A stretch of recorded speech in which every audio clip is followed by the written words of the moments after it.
So here we go. All right, guys. So we are now moving into module 6. And really what this is a deeper dive into the concept of competitive advantage, because it really follows Porter's model of competitive advantage. So again, we're working our way around the horn. We're now into the formulation component, and the formulation is really around a deeper dive into positioning is really what this is. And then starting on module 7, we'll actually get into the actual formulation of business strategies. So if you remember this slide from our very, very first week, the idea that a brand is very uniquely positioned, and there's a compellingness to it that gives it a competitive advantage in the marketplace. So that's really what we're talking about. And you might have an idea to start a business, but you really have to think about how you're going to compete. So if we think about Tide, of course, you know, we know it. It's a legacy brand. Many of us who use Tide use it because our family used it, and so it's a pretty popular product. So popular that when Walmart decided to be the nation's largest food retailer, they put Tide at a very, very low cost. As a matter of fact, they probably lost money with what they sold Tide for. It was about $2 under a jug than what we sold it for. But what it did was it brought customers into their store, particularly families.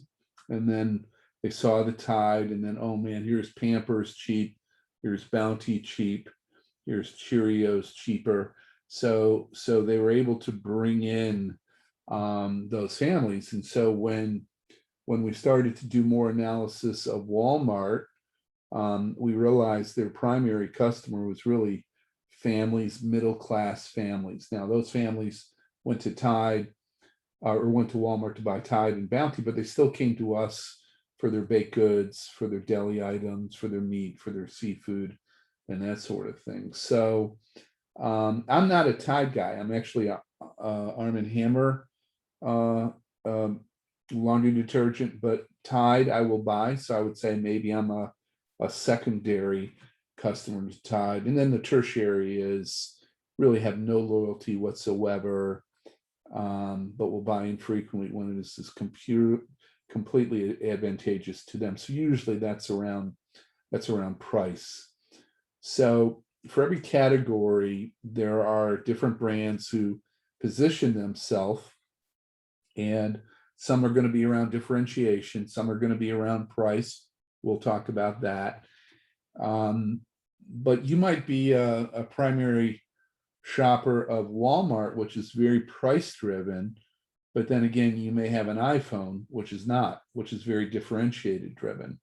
So the whole notion of trading down to trade up, and the fact that we as consumers are very, very complicated in terms of who we choose to shop with, and who we choose not to shop with. So if we think about our friends at Starbucks for a second, you know, and we think about what is brand positioning, it's really defined as the conceptual place you want to own in the target customer's mind. So for years, when I would say the word safety, give me an adjective to describe it, most people would say, when I would say Volvo, most people would say safety. And then Volvo realized that they're going to have to extend themselves more, branch out. So they added aesthetics. It's now a much more attractively designed car, as well as performance and durability. So Volvo has actually branched out. They've helped to deepen their position, to make their moat wider and deeper in many respects. So brand positioning is that conceptual place you want to own in the target customer's mind. And the benefits, which are the promises. Remember, what are the characteristics of a high performing brand from our last test?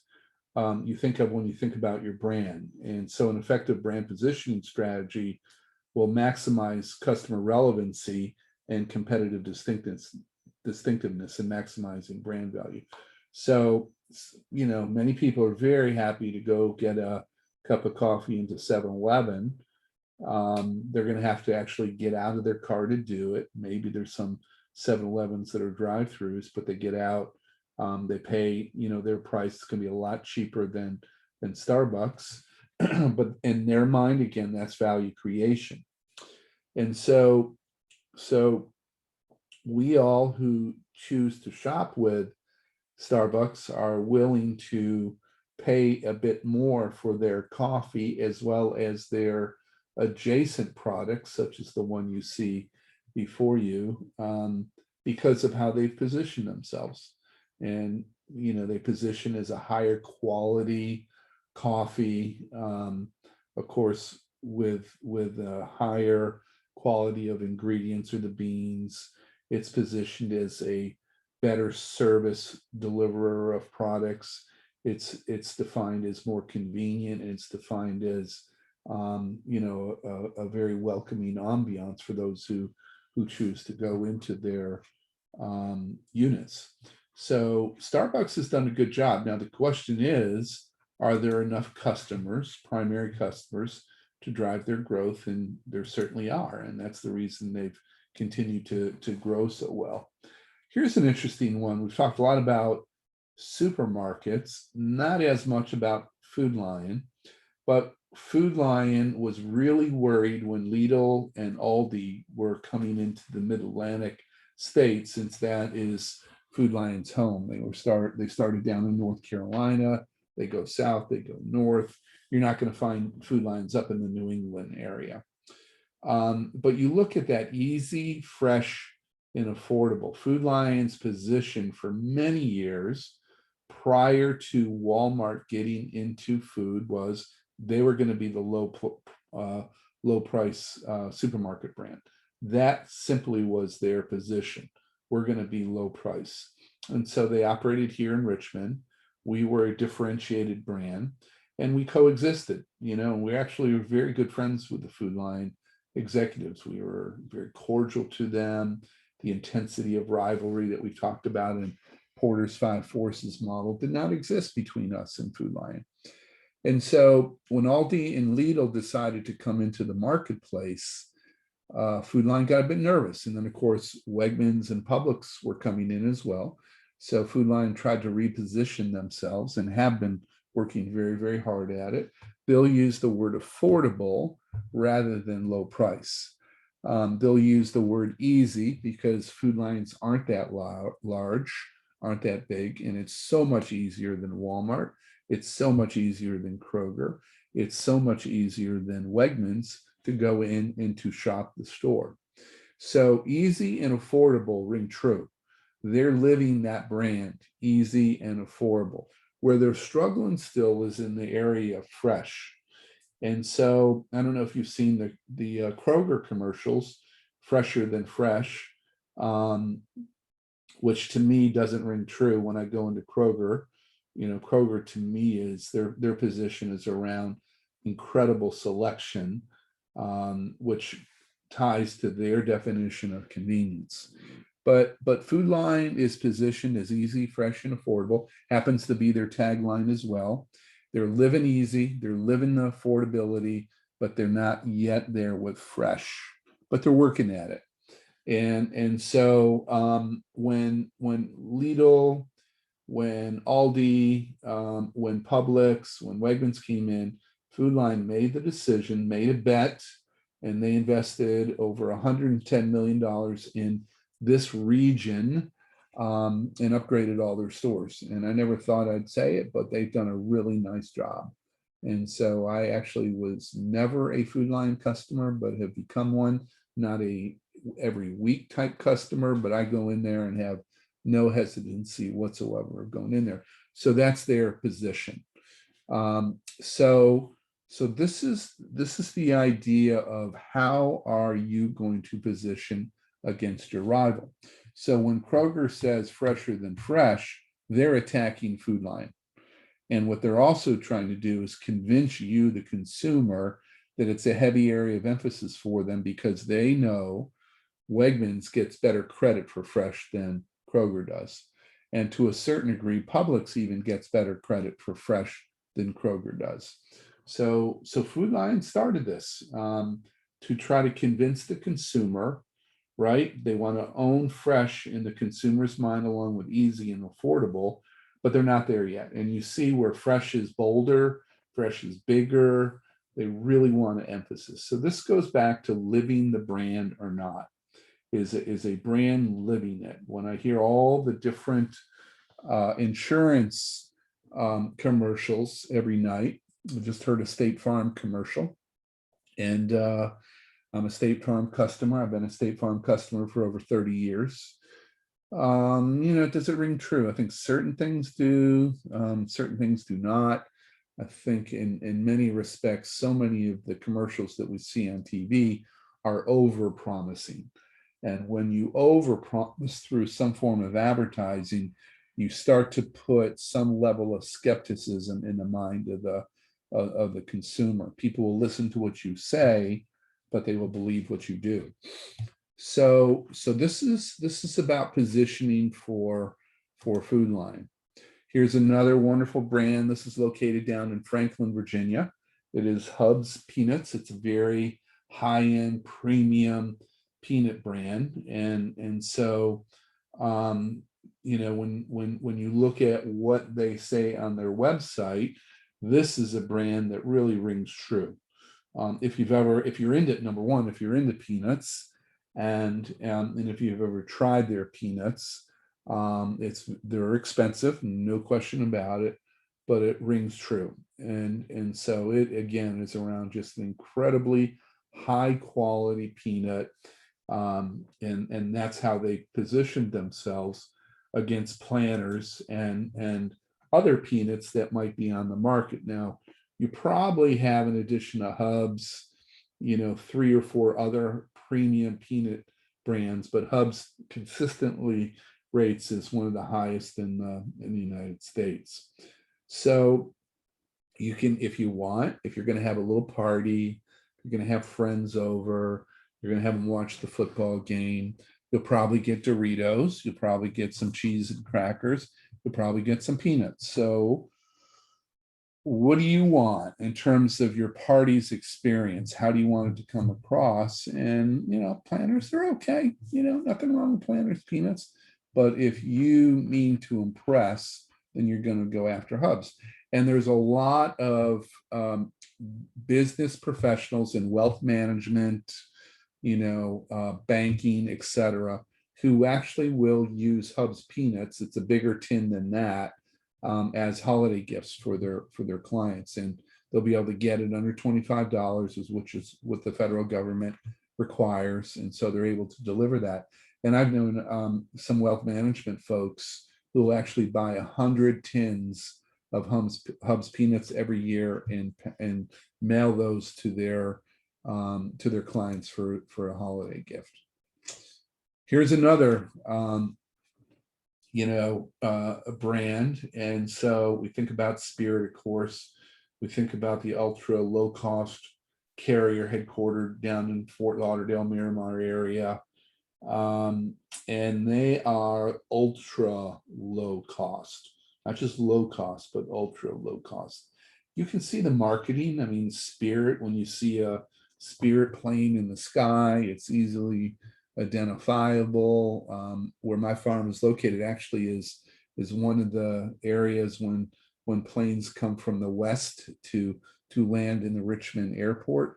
So we look up, and oftentimes we can't identify what the plane is, but when it's a Spirit, we certainly can. It's very easily identifiable in that way.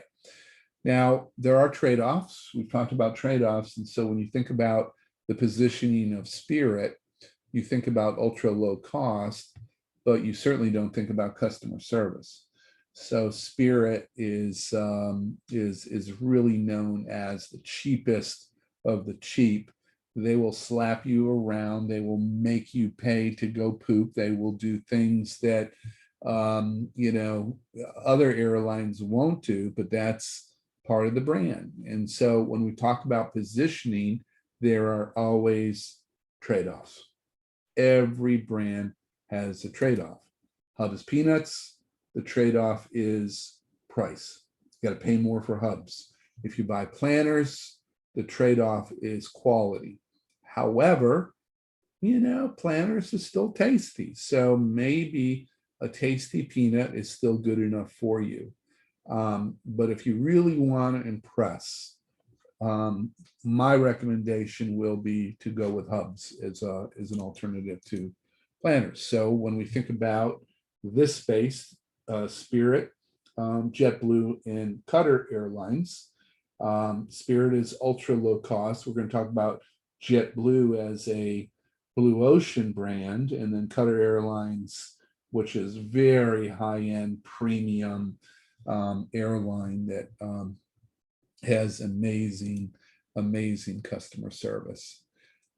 So here's the flow chart that we look at. We've talked a lot about industry effects, and we've talked a lot about firm effects. And just as a reminder, firm effects is the strength of the leadership. How good are the leaders of the organization in trying to figure out how to navigate all the industry driving forces that are coming through.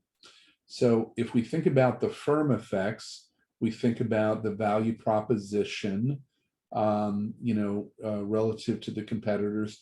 How does this brand, solve a particular pain point for a customer? The cost position relative to competitors. So you have the value, which you can call that differentiation. You have the cost. And what that does then is, depending upon where you want to position yourself, where the leadership makes the choice to position you, it's either going to be what we call cost leadership, differentiation, or blue ocean. We'll talk more about those in a sec. On the industry side, of course, you have the five forces model. You have the complementers that are in the industry as well. And then they form the strategic groups. So if we go back to our airline example right here, Spirit and JetBlue really aren't in a strategic group with Qatar Airlines, but they do compete with one another. They both fly out of Richmond. So you could actually choose Spirit, or you can choose JetBlue to go to Florida. Now, when I go to Boston every 3 months, Spirit doesn't fly up there. So we go back to the market commonality that Spirit and JetBlue do compete with one another. But even look in the colors, look at the fonts. Spirit has a different, it's almost a whimsical look to it. And even though Spirit is ultra low cost and their service sucks, they make fun of themselves on the internet if you ever to go out and look at their commercials. One of my new favorite emerging brands is Chicken Fiesta, and Chicken Fiesta is positioned as a rotisserie chicken and Tex-Mex grill. And I think we had mentioned that their prices have just gone up considerably in the past month. So I think what they're reacting to is their supply chain is starting to be affected. So Chicken Fiesta has jumped into the chicken restaurant category. They've jumped in there, of course, with Chick-fil-A. They've jumped in there with Zaxby's. They've jumped in there with Popeyes. They've jumped in there with KFC. They jumped in there with Lee's. As a matter of fact, Chicken Fiesta is almost across the street from Lee's Chicken down in Broad Street, not too far from school. So how to gain a competitive advantage. This is the position within differentiated goods or services customers value more highly than those of its competitors, or provide goods or services similar to the competitors at a lower price. So this is competitive advantage again. This is more of a definition of competitive advantage. It's about how you position with respect to differentiation, or how you position with respect to price. So take a deep breath.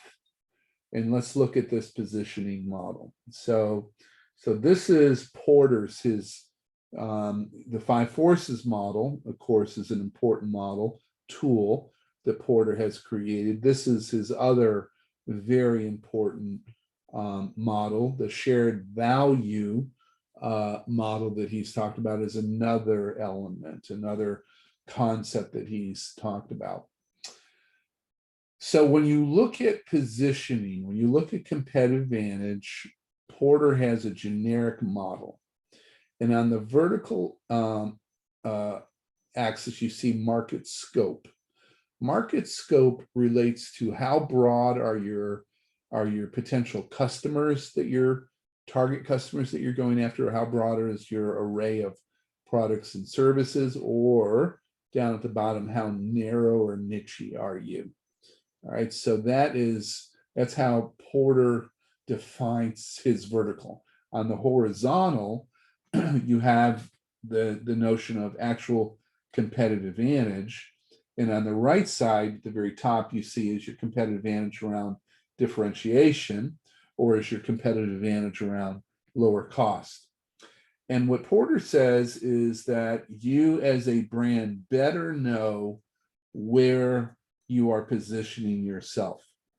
So if you look at the bottom right, focus differentiated strategy, this is going to be a brand who positions themselves as differentiated, and differentiated is defined, we'll go into that more in a sec, is around quality, around service, around uniqueness, around security, around safety. There's something that they put into their value chain, their processes, there's something about their resources that they put into play that makes it better, more differentiated from its rivals. And so this is the notion of value creation on a quality or service, etc. Viewpoint. So it's niche-y, it's focused. And so an example of that in the supermarket industry would be Elwood Thompson. It would be Fresh Market. It would be Tom Leonard's, right? So these are supermarkets who are smaller, don't have the size, the breadth of products and services that some of the other supermarkets have, and they're going to be highly differentiated. And so when you go and you see highly differentiated, you know you're going to spend more. You're going to come out of it more. I ran into Publix before class to get a handful of products, came out with a $109 bill. And, you know, the service was great. It's easy to get in and out. The quality of the products were great. Selection, maybe not as great. But they're positioned as a differentiation, but they're broader than Elwood Thompson. They're broader than Fresh Market. So I would put Publix up in the broad differentiation category. I would put Whole Foods in the broad differentiating category. I would put Wegmans in the broad differentiation category. And so these are their sandboxes, and they have to understand who else is in the sandbox with them, and that becomes their strategic management group of sorts.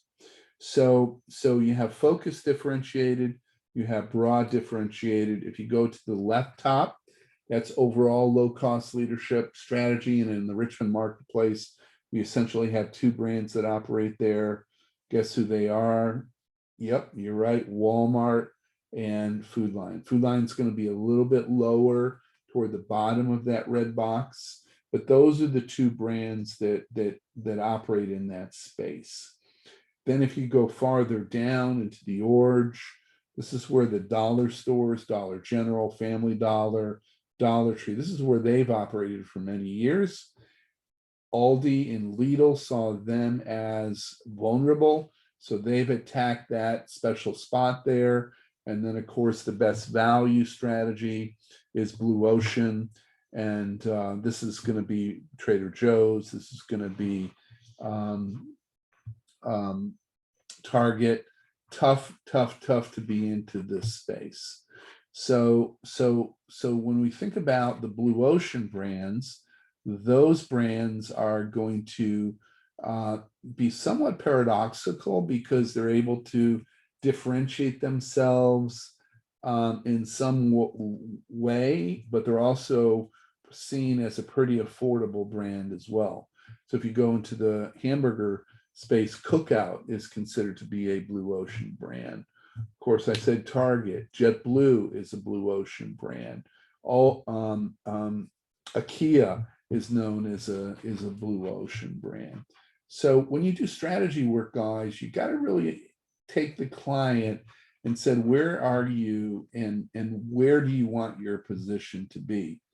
And then you ask the question, is this where you really operate? And so we've talked a lot about value chain. And so if you're going to be a brand that's over here on the focused differentiated strategy side, your value chain has to reinforce that.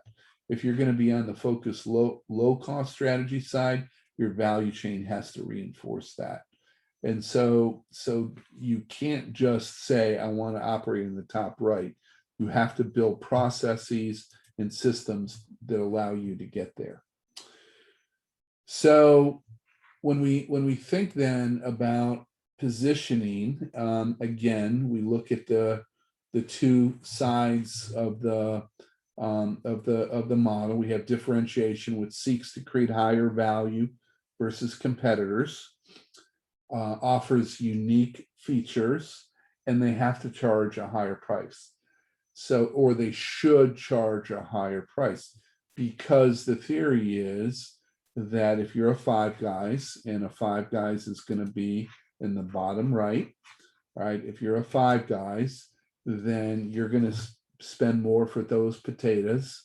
You're going to spend more for the protein, the ground beef, because it's fresh. You're going to spend more for the tomatoes. You're going to spend more for the onions, etc. And if you're going to spend more for the ingredients, you have to charge the customer more, else it's not going to be a sustainable business model. That's the theory behind it. On the cost leadership side, you're seeking to create similar or as close to value as you can against your competitors, but you're going to be able to charge lower prices because of how you do it, because of your tough negotiation strategy, because of how you manage data, because of your supply chain discipline, whatever else it is. It's going to help you keep your cost footprint very, very low. And so the differentiation strategy then is unique features that increase perceived and real value, and customers are willing to pay a higher or premium price.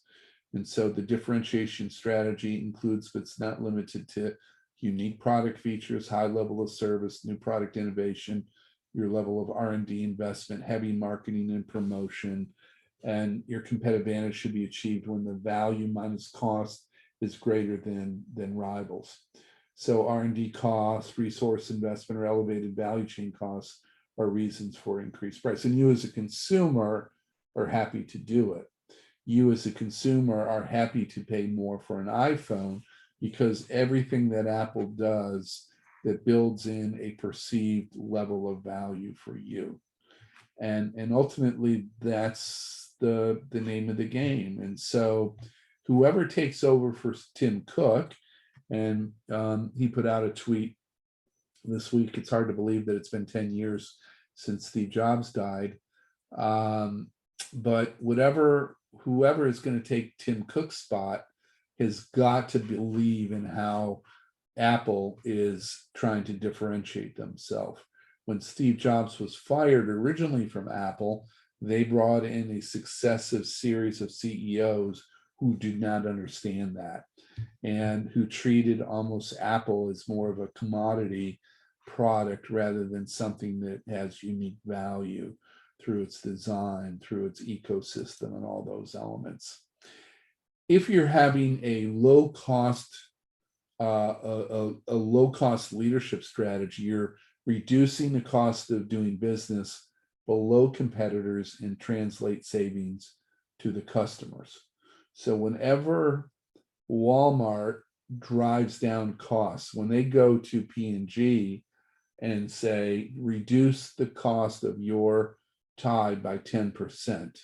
Else we're gonna start to eliminate the amount of facings we give you in our supermarket. So they're using their leverage, given the fact that they buy a huge amount of tubs um, from P&G, that P&G is going to do this. And one thing you don't hear about, guys, is that Walmart, when Walmart came online for food, they put huge pressure on a lot of the CPG brands.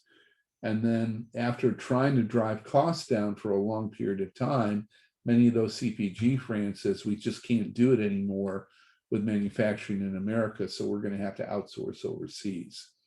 So it was really Walmart, and then of course Amazon coming in, that really focused on price, that forced many of these manufacturers to outsource their manufacturing to China, as well as other countries around the world.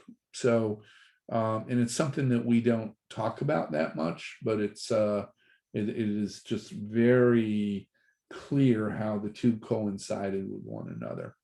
You have to offer adequate, or at least an acceptable, perceived and real value. You optimize value chain for low cost, and then attracts the bargain conscious customer. So y'all know I'm talking now on a desktop Apple. I've got an iPad, and all my computers are Apple products, and all my family are Apple. My son-in-law has another computer, portable computer, but it's only because his business requires it. But the only thing I have that's not Apple is I have my Pixel. And when the Pixel came out, I really loved it. And so for me, I didn't think I was losing value by having the Pixel. But now I'm really starting to feel that even though I didn't have to pay as much as the iPhone, or I would if I bought an iPhone, I'm feeling there's a difference there. And so now I'll be buying an iPhone before the semester is out. So this is a balance. So if you're flying Spirit Airlines down to Fort Lauderdale, there are a lot of options. You could fly American. I think you can fly Delta down there. I think JetBlue down there. But if you fly Spirit, it's going to be the cheapest without question. It's going to be the cheapest rate, but you're giving up service, and you're giving up other elements of the experience that may or may not be important to you. And if they're not important to you, and you're willing, and you're going to get a better price, you might just say, screw it, I'm going with Spirit, and I don't care if they slap me up or not. The broad business strategies, these are going to be broader in terms of competitive scope. So broad differentiation is going to be Patagonia offers a broad assortment of outdoor products that are highly differentiated, and of course, broad cost leadership. Walmart offer a broad assortment of low cost products and services to a broad market of consumers. And then the focused business strategies are narrower, focus differentiating, example, Mont Blanc, really nice pens at several $100s, and focus cost leadership are going to be disposable pens and lighters at a low cost. So you, as a consumer, choose. Do you want a Mont Blanc pen, or do you want a Bic? And so if you're a B2B brand, you sign $1 million contract with a customer, and you go into their office pre-COVID and you sign the contract, maybe you have a Mont Blanc pen with you and you give it to the client, to keep. And so that's part of their value chain, right? So if you as a customer, or a supplier want to say thank you to a customer, you do it, and you just leave it behind and say, hey, just go ahead and accept this and thank you. Here's a Mont Blanc pen. I sure as heck is not going to leave a Bic pen, behind if I signed $1 million contract. But other people might do something very, very different. And we go back to the brand clues from a high performance brand. So if I'm let's say a HVAC company, and I sign $1 million contract with Dominion Energy, that final contract might be that I give you a Mount Blanc pen. If I do, that's part of the value chain. Now, Dominion may say we can't accept that. So Walmart will say we can't accept any gifts like that going forward. That's part, believe it or not, part of Walmart's value chain. We are not going to receive any gifts from our customers. If one of our customers, if I work for Walmart and I went to the University of Alabama and in Alabama's again in the national championship, I, as a Walmart executive, are not allowed to go to the national championship, even though Pepsi wants to take me or Coke wants to take me. So those things are very small, but they're part of the overall value chain. So let's talk about Blue Ocean again. This is JetBlue. You look, every one of their seats has a little TV set. The service is good and it's very affordable. So in many respects, JetBlue has figured out how to be a Blue Ocean brand. And they do it because again, if you've ever wanted to go to Boston, you can fly direct to Boston, an hour and 15 minutes on JetBlue. If you play your cards right, you can get it for around $200. And it's just it is so nice and easy. And so it's a Blue Ocean brand. So going back to Food Line, what I said a little while ago, Food Line is easy, fresh, and affordable. If Food Line gets the fresh right, I may come out publicly and say they've become a Blue Ocean brand, but they're not there yet. But I will publicly say that JetBlue is a Blue Ocean brand because their service is so much better, I think, than American and Delta. And plus, I get to every seat has its own TV set. So remember, unique features. That's a way to differentiate in an affordable process. So the way these Blue Ocean brands do it is with this concept called value innovation. And what value innovation does is it reconciles the inherent tension and trade-offs that are associated with trying to be a Blue Ocean brand. You got to be frugal on one side, and then you got to think also high quality on the other side. And that's what Blue Ocean brands do. They're relentless in their supply chain, but they're also, in terms of keeping costs down, but they're also relentless on their supply chain in terms of making sure that the ingredients or the quality is above acceptable, right? How far above acceptable doesn't have to be a huge part of above acceptable, but it has to be noticeable. And through the customer's eyes, it has to be able to create a level of value. So it's value innovation. And so value innovation is accomplished through pursuing differentiation and low cost.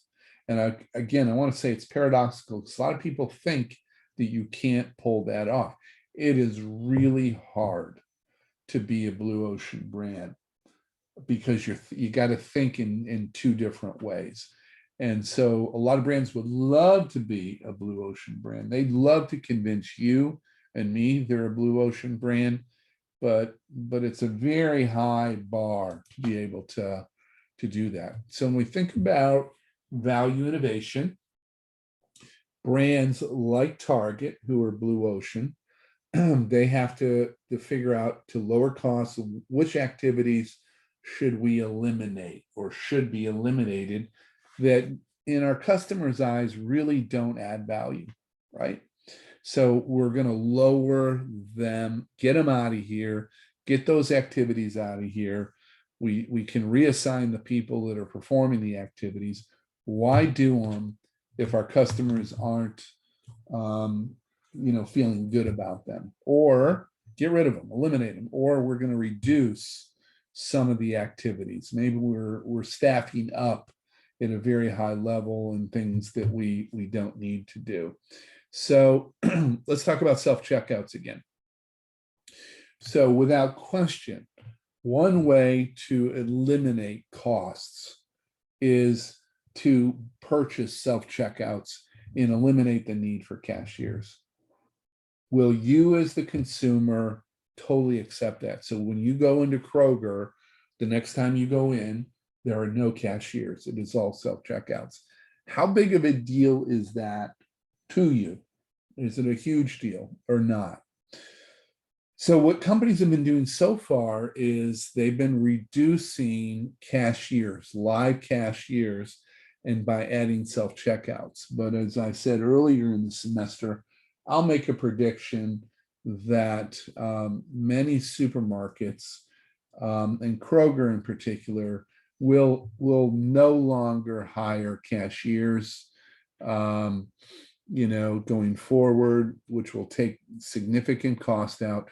But it's probably going to be driven more for the fact that there aren't many cashiers to be able to hire. And so again, we talked about capital expense. What I believe is that Kroger is spending a great amount of money into this next calendar year on self-checkout. So it's either eliminate or reduce them. So increased perceived consumer benefits are you raise which activities should we elevate? What should we be doing that we're not doing right now that our customers will like and that will add value? So that's a big question. And so this is where you got to do some market research. We go back and ask that question. And then the creation piece is which activities should be actually created that aren't being done right now. So, the idea, and I just looked at Kenny's comment, the idea that your generation actually may like self-checkout. You're able to get in and out, you're well versed in it, you're very comfortable with it. But the downside of that, of course, is you're not going to have the human interaction with a cashier, particularly a cashier that you might know and like, and you wait to get in his or her line. But this is the value innovation. So whether you're Target, whether you're JetBlue, whether you're Cookout, whether you're a Kia, these are some of the questions that you're asking yourself. What should we do? What activities should we do? Now, if you think about a Kia for a second, a Kia, they're going to have module products, so you got to take it home and put it together. So if a Kia was trying to add value in many respects, maybe they actually will sell it to you in a full modular format, but they're not going to do it because it's so different from their business model. So one of the things they did, which they got away with, is they bought a company called TaskRabbit a couple of years back, and those people are called taskers, and they come over and they put stuff together for you. So they bought the company, and if you want to have somebody do it, a Kia is not going to do it for you, but you've got TaskRabbit. And there were taskers who were making $70,000, $80,000+ a year just putting together a Kia furniture for their consumers. So how do you keep costs low? And let's get real specific here. And so one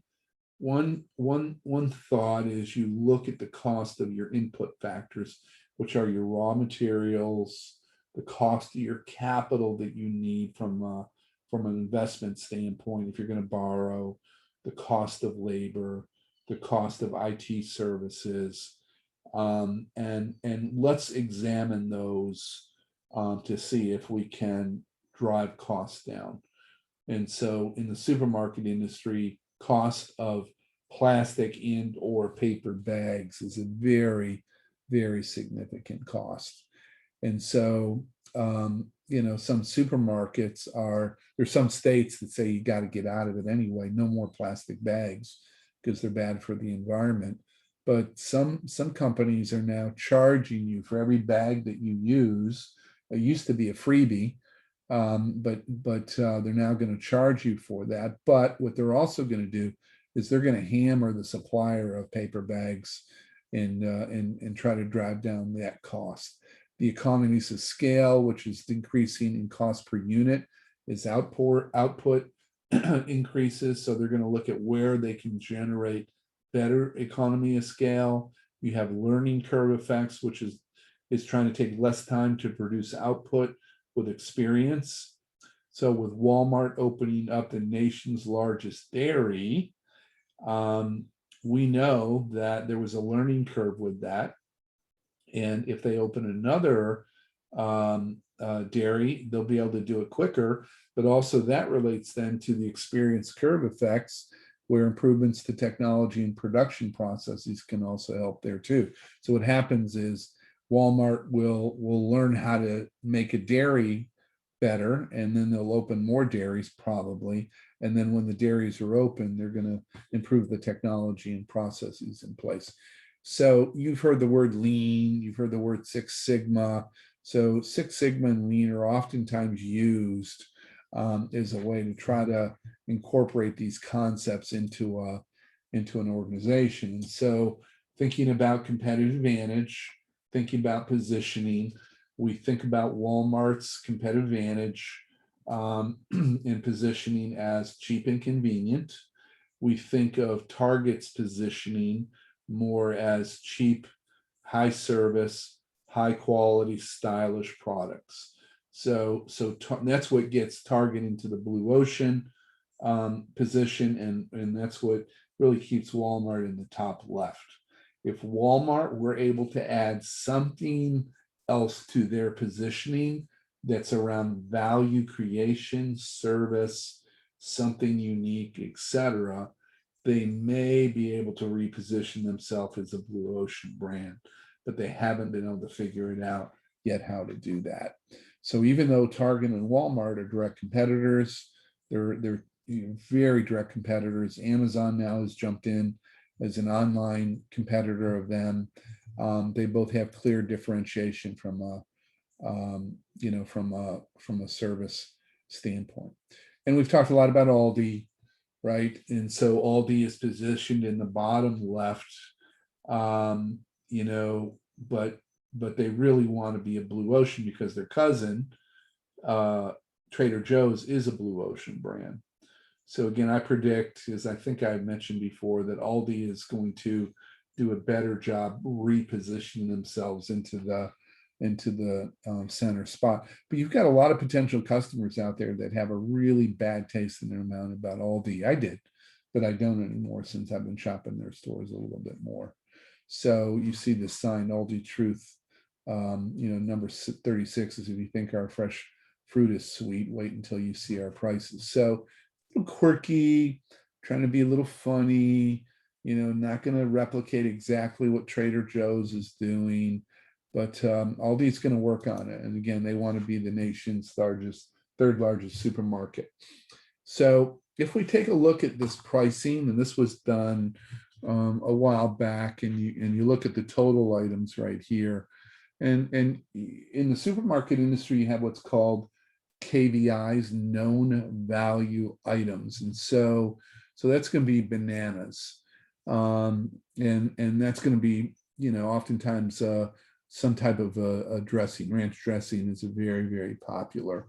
Certainly grapes, spaghetti, coffee, so yogurt. Those are KVIs, and so what organizations do, supermarkets, they pick out their top 100, and then they like to compare these against their competition. So if you go line by line, you look at Aldi, you look at Kroger, you look at Walmart, at least in this given week and for these products, you see that actually Aldi was very close to Walmart, but yet they were cheaper.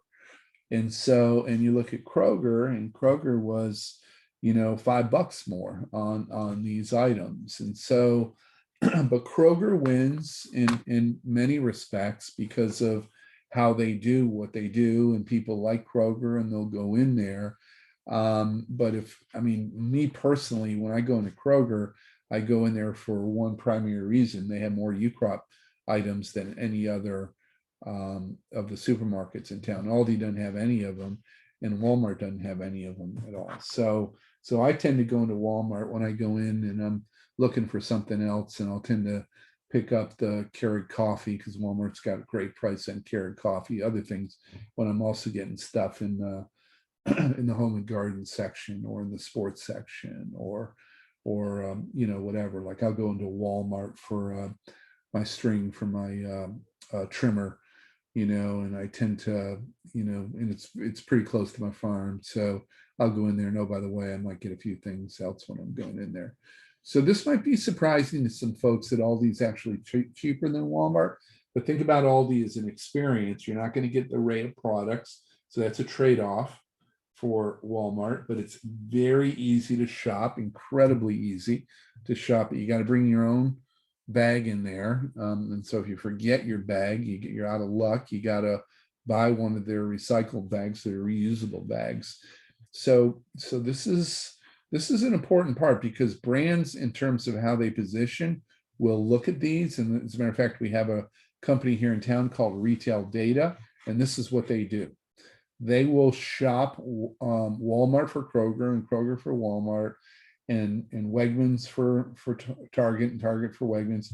And then they provide all these customers a shopping comparison list, just like this. It's not going to look exactly like this, but there's going to be a lot of similar information in it. So I said IKEA is a blue ocean brand without question. Many respects, if you think from a branding standpoint, Kia looks a lot like Blockbuster used to look like, a lot of similar coloring. It's a destination, so we do not have an IKEA here in the Richmond area. If you live in Richmond, there's an IKEA in Northern Virginia. I think they might have opened up one up in the Tidewater area. They were going to. So it's in many respects, it's almost like the Trader Joe's. I mean, we've got two Trader Joe's in Richmond.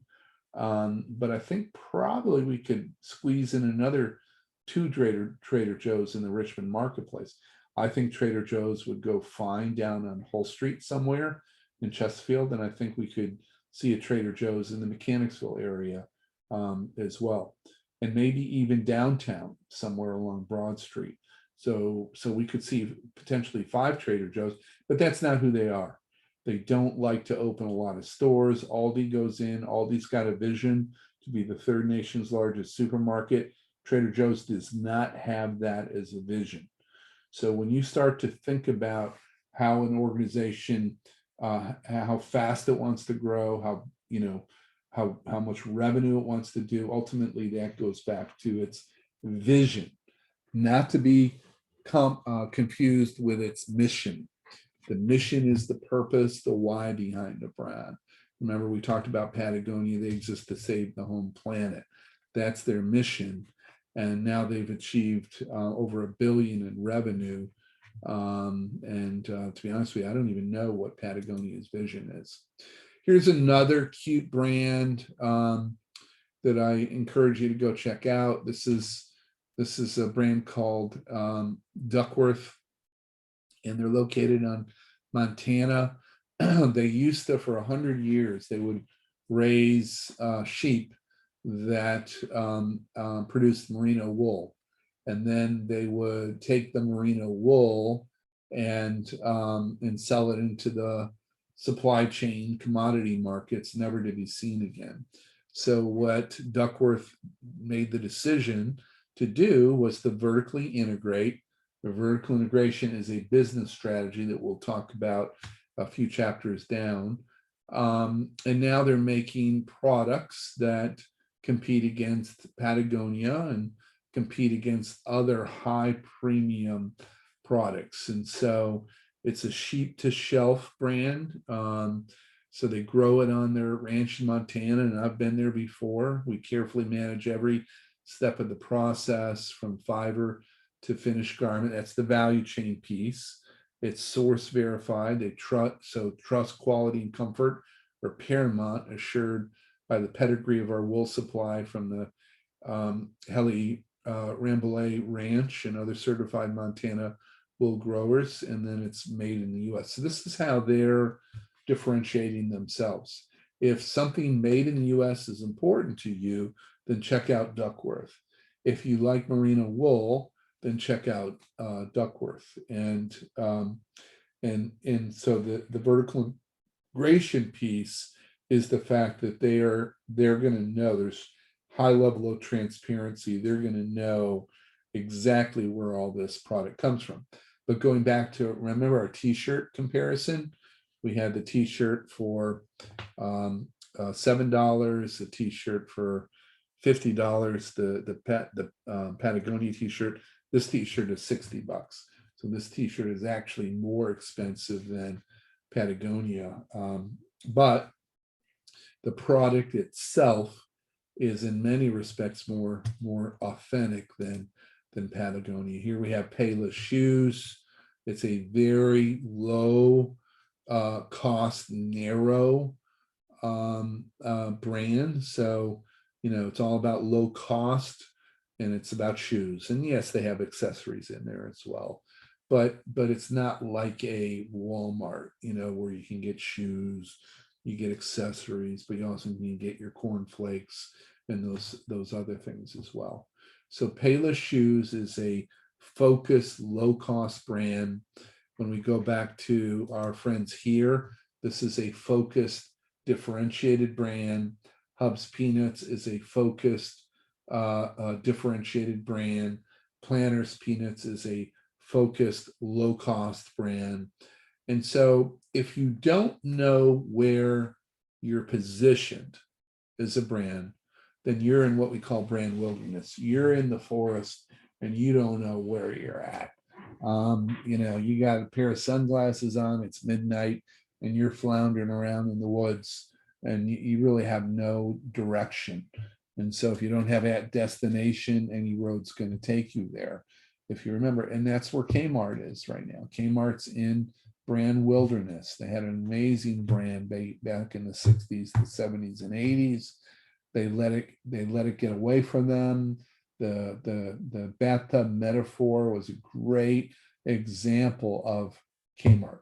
They weren't reinvesting in activities and elements of their value chain to move themselves forward. So, when you do your SWOT assessment, remember this is internal and external. You have to do your SWOT assessment through the filter of your positioning and your competitive advantage. So let's go back to Spirit Airlines for a second, in the sense that there's a trade-off there. So or let's use Saks Fifth Avenue. You go to Saks Fifth Avenue and you're going to have amazing service. You're going to have a very elegant shopping experience, and the product quality is going to be impeccable, but you're going to pay for that. So if you're doing a SWOT assessment on Saks, one of the weaknesses will be they're too expensive. All right, too expensive is in the eye of the beholder.